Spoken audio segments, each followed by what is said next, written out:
Em nome do Pai, do Filho e do Espírito Santo. Amém. Amados irmãos e irmãs, é com muita alegria que nós estamos aqui para juntos estudar e meditar a primeira leitura que a igreja nos apresenta para esta terça-feira, dia em que nós celebramos a festa da transfiguração do Senhor. A primeira leitura de hoje se encontra lá na profecia de Daniel, no capítulo 7. Existe uma segunda proposta, que também é o texto lá de 2 Pedro, capítulo 1. Mas eu vou ficar com o texto de Daniel, tá bom? Vai dizer assim: Eu continuava olhando até que foram colocados uns tronos. E um ancião de muitos dias aí tomou lugar. Sua veste era branca como neve, e os cabelos da cabeça como lã pura. Seu trono eram chamas de fogo, e as rodas do trono como fogo em brasa. Derramava-se aí um rio de fogo que nascia diante dele. Serviam-nos milhares de milhares, e milhões de milhões assistiam-no ao trono. Foi instalado o tribunal e os livros foram abertos. Continuei insistindo na visão noturna. E eis que entre as nuvens do céu vinha como um filho de homem, aproximando-se do ancião de muitos dias, e foi conduzido à sua presença. Foram-lhe dados poder, glória e realeza, e todos os povos, nações e línguas o serviam. Seu poder é um poder eterno, que não lhe será retirado, e seu reino, um reino que não se dissolverá. Amados irmãos e irmãs, vamos tentar então entender um pouco do que é que o profeta Daniel tem como objetivo ao escrever isso. Nós estamos diante de um texto que é conhecido, como gênero literário da apocalíptica. São textos que costumeiramente têm uma espécie de códigos, uma linguagem extremamente metafórica. E já quero lhe adiantar, não é para lhe dar medo. É uma forma também de atrair a atenção do leitor. Imagens fortes, como fogo, uma visão de um ancião, alguém que aparece entre as nuvens. Para quem lê, isso chama muita atenção. Aqui nos fala uma espécie de um personagem chamado Ancião de Muitos Dias. Um ancião é alguém que tem muita experiência e que, portanto, traz essa noção de muita sabedoria, alguém que pode muito bem nos ensinar.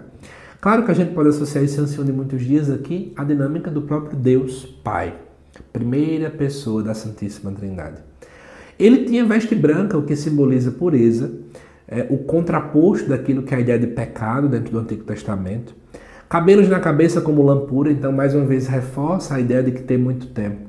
Seu trono eram chamas de fogo. A imagem do fogo sempre associa-se à purificação, porque diferentemente da água, que só purifica de modo externo, o fogo ele purifica dentro e fora. E diz aí que nasciam milhares e milhares de pessoas, muitos serviam a eles, milhares assistiam no trono e tinha um tribunal com livros ali abertos. Então você tem uma noção de que esse ancião tem a cara de um juiz.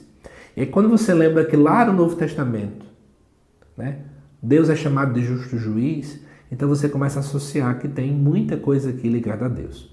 Mas o que chama a atenção é que fala de um tal de um filho do homem. Inclusive, Jesus utiliza essa mesma expressão, uma vez que ele estava falando para pessoas que conheciam a literatura da época da Bíblia. No caso, não se tinha uma Bíblia como a gente tem hoje, mas o livro de Daniel era conhecido. Então, Jesus usa essa expressão filho do homem para referir-se a si mesmo. Então, a gente já pode fazer uma analogia de que esse texto pode ser lido colocando Jesus como esse filho do homem.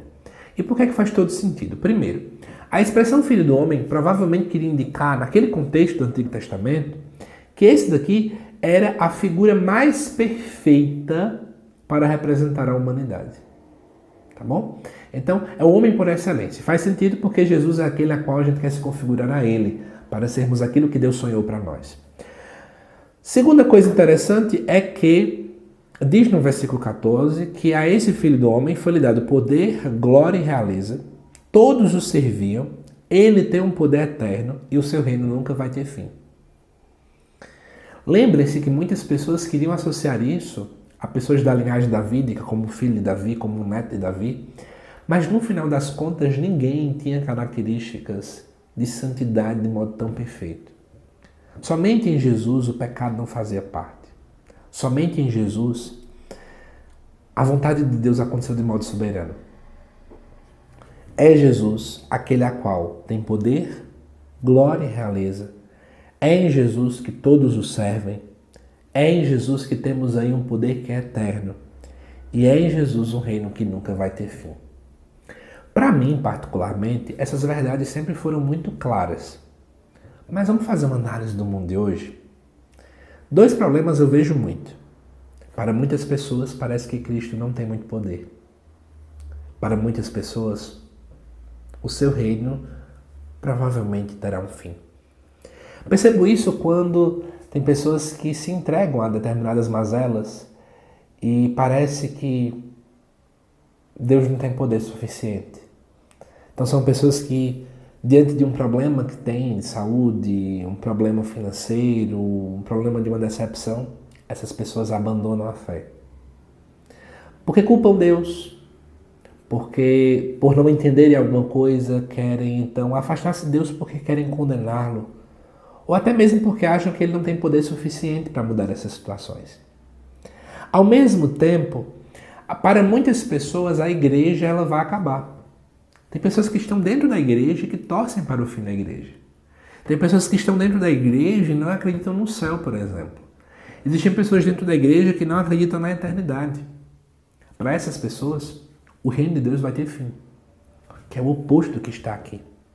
E qual é a postura de um cristão de verdade que entende que Deus tem todo o poder e que entende que o seu reino nunca vai ter fim? Primeiro, que se ele tem todo o poder, então eu sei, por exemplo, que ele tem poder para transformar as minhas dores em motivos para continuar vivendo, em motivos de alegria, em motivos de felicidade. Em segundo lugar, saber que o reino de Deus não se dissolve me dá também a esperança de que existe um céu, de que existe a vida eterna. Então tudo que nós fazemos aqui acaba ganhando outro sentido porque, de fato, Cristo tem todo o poder, honra e glória. O seu reinado jamais terá fim. Mesmo que eu não compreenda como, mesmo que eu não entenda como, mas o seu reino não vai ter fim. A festa da transfiguração do Senhor, quer mais uma vez evidenciar a importância desse reinado de Jesus Cristo. Não é dia de Cristo Rei ainda, mas acaba já apontando para isso. Acaba nos levando a compreender mais uma vez que Jesus é o Messias prometido no Antigo Testamento, que ele de fato é o Filho de Deus, que ele de fato é aquele prometido pelos profetas. Que nós possamos então, à luz dessa primeira leitura, como também à luz do Evangelho, que ainda vai ao ar aqui no canal, alimentar a nossa fé no nosso Senhor Jesus Cristo. Ele tem todo o poder, honra e glória, como muito bem o versículo 14 acaba nos apontando. Tá bom? Espero que vocês tenham gostado desse estudo, desta reflexão, dessa festa da transfiguração do Senhor. Eu aguardo vocês daqui a pouco aqui no canal para o estudo do Evangelho também desta terça-feira, tá bom? Até já, aguardo por você.